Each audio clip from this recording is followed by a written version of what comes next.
Selamat siang teman-teman Otomotif Weekly, kembali lagi bersama saya Raspati Dana. Dan kali ini di depan kalian sudah ada satu unit Honda Vario 125.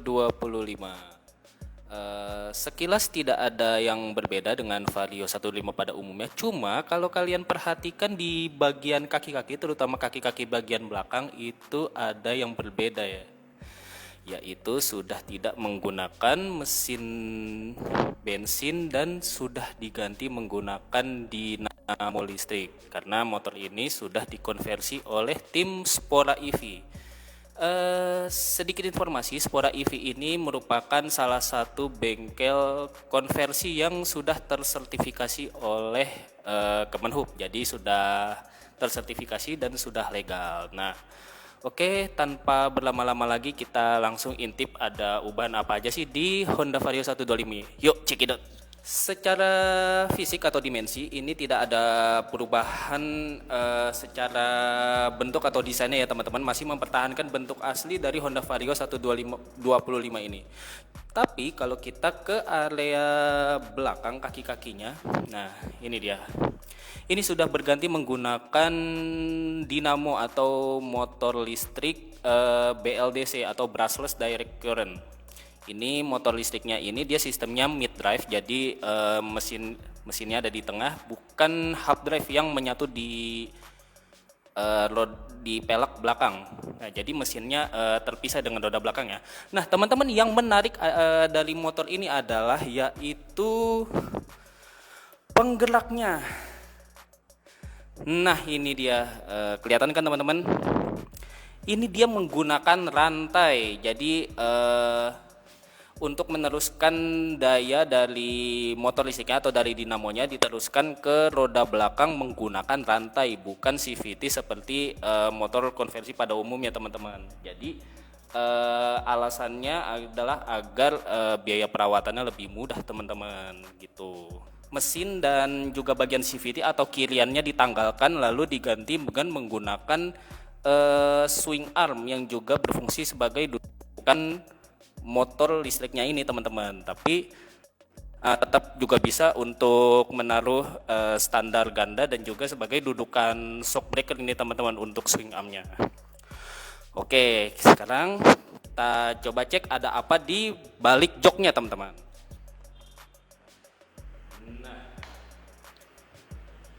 Di balik joknya ini terlihat controllernya ini dia memakai,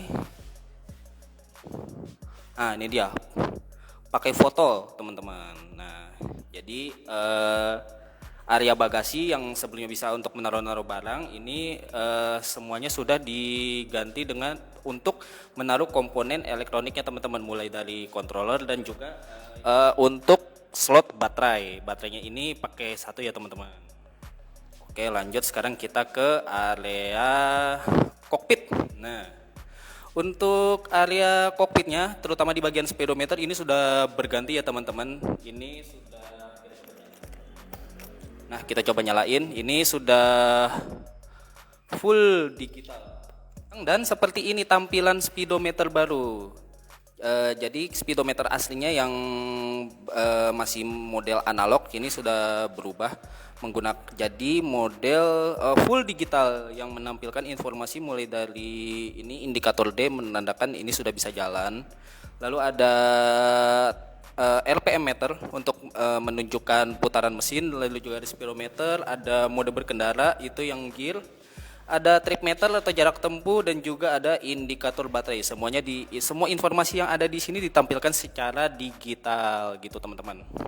Kita kan tadi udah bahas desain dari motornya ini. Nah, untuk lebih jelasnya mending kita tanya-tanya aja yuk sama orang di balik Spora EV aja. Kita tanya langsung ke Om Adi. Selamat siang Om. Halo. Oh, iya ya. Oke.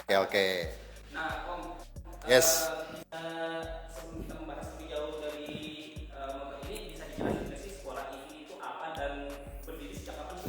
Oke, Spora EV ini kita sebetulnya bukan bengkel ya. Kita ini perusahaan engineering khusus kendaraan listrik. Gitu. Kita berdiri dari 2020. Terus kita mengerjakan macam-macam Khususnya untuk konversi kita mengerjakan nggak hanya sepeda motor tapi juga mobil teman-teman. Ya, yep. Ya, gitu. Salah satunya Vario ini. Nah ini kita bikin kit standar buat Vario, gitu.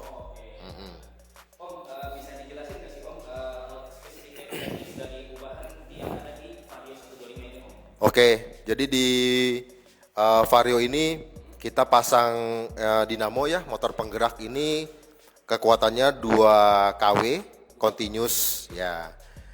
Terus di sini tadi juga udah ceritain ya kayaknya ya, kita sistem penggerak memang pakai rantai agak berbeda dengan yang lain. Terus di sini dilengkapi dengan baterai berkapasitas 1,4 kWh gitu, dan menggunakan controller Fotol M100 gitu.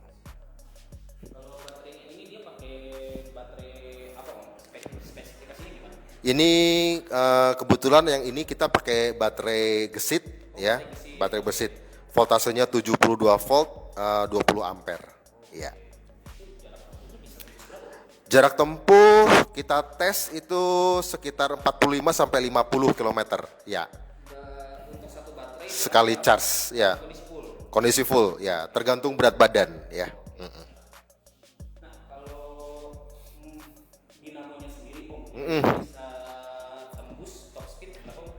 Top speed ini sekitar 70-an kilometer lah.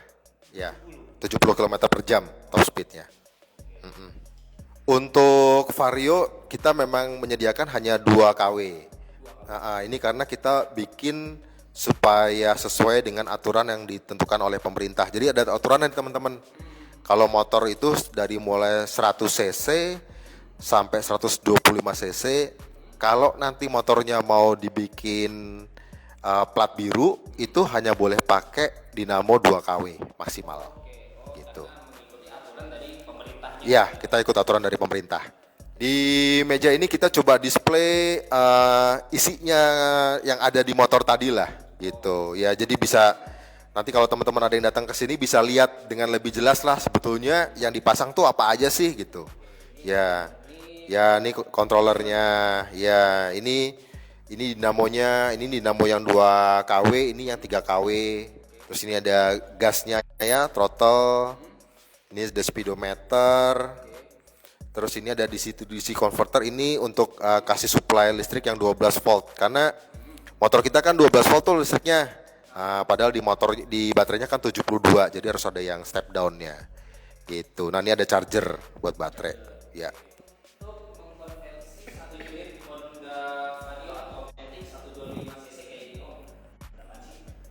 Targetnya di sekitar 15-an lah, gitu.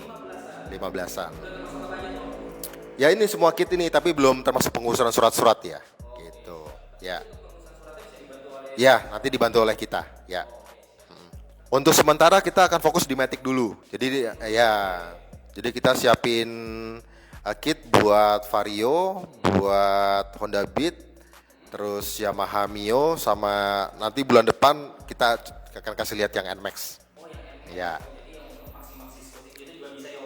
Nanti bisa juga, ya. Garansi 1 tahun sementara ini kita, ya. Dinamo, ya. Kalau baterai nanti mengikuti dari produsen baterainya. Soalnya kita di sini memang pakai baterai standar ya teman-teman. Jadi bukan baterai rakitan dari kita lah, gitu. Ya. Ini chargernya antara 300 sampai 500 watt. Ya, jadi kalau pakai baterai charger yang 300 watt berarti 1,5 kWh. Mungkin butuh sekitar 4 jaman ya. Ya, 4 sampai 5 jam lah gitu. Itu untuk listrik di rumah minimal berapa kWh? Listrik di rumah sih listrik 900 bisa, tapi lebih baik kalau 1.300 lah. Paling nggak di rumahnya. 1.300 ya. Iya, kan nanti kan di rumah masih setel TV, kulkas dan lain-lain kan. Iya. Ini chargernya ini udah termasuk dalam paket ini? Termasuk dalam pembelian nanti, ya. Untuk proses konversi satu unit motor ini ini butuh waktu sekitar 4 jam teman-teman. 4 jam? Iya, 4 jam. Ya, jadi nanti kalau teman-teman ada yang minat boleh datang ke sini. Jadi modelnya kayak kita schedulein dulu lah. Nanti kalian datang lagi, baru kita pasang. Jadi nggak ada waktu tunggu lah gitu. Kayak mendaftar dulu lah, open PO lah. Ya. Syarat khusus sih pertama STNK harus hidup ya, surat-surat harus hidup. Ya, penting hidup. Terus yang kedua idealnya kondisi motor dalam keadaan baik. Ya, jadi kalau ada remnya udah jelek atau apa gitu, lebih baik diperbaiki dulu, gitu. Ya, jadi ini sebetulnya akan ngaruh kalau nanti harus dibikin surat yang baru. Ya, jadi workshop kita ini ada di kawasan Bintaro Emerald ya, Tangerang Selatan. Ya, kalau akun IG kita di Spora tuh tulisannya kayak begitu sih ya, Spora tapi terus _EV. Ya. Ini tempat juga buka ya teman-teman dari jam 10 sampai jam 5 sore lah. Ya, tiap hari sih buka sih. Ya, tapi Sabtu Minggu tutup. Ya, hari kerja. Sip, sama-sama. Oke teman-teman, itu dia wawancara kita tadi sama Om Adi selaku founder dari Spora EV ini. Nah, bagi kalian yang berminat untuk mengkonversi motor matic kalian menjadi seperti ini, silakan langsung aja datang ke Ruko Grand Boulevard ya. Pokoknya ini ada di daerah Tangsel. Untuk alamat lengkapnya bisa langsung cek aja di akun IG mereka di Spora_EV teman-teman. Oke teman-teman, cukup sekian FB Live kali ini. Saya Raspati Dana pamit dan sampai jumpa di Facebook Live selanjutnya. Selamat siang.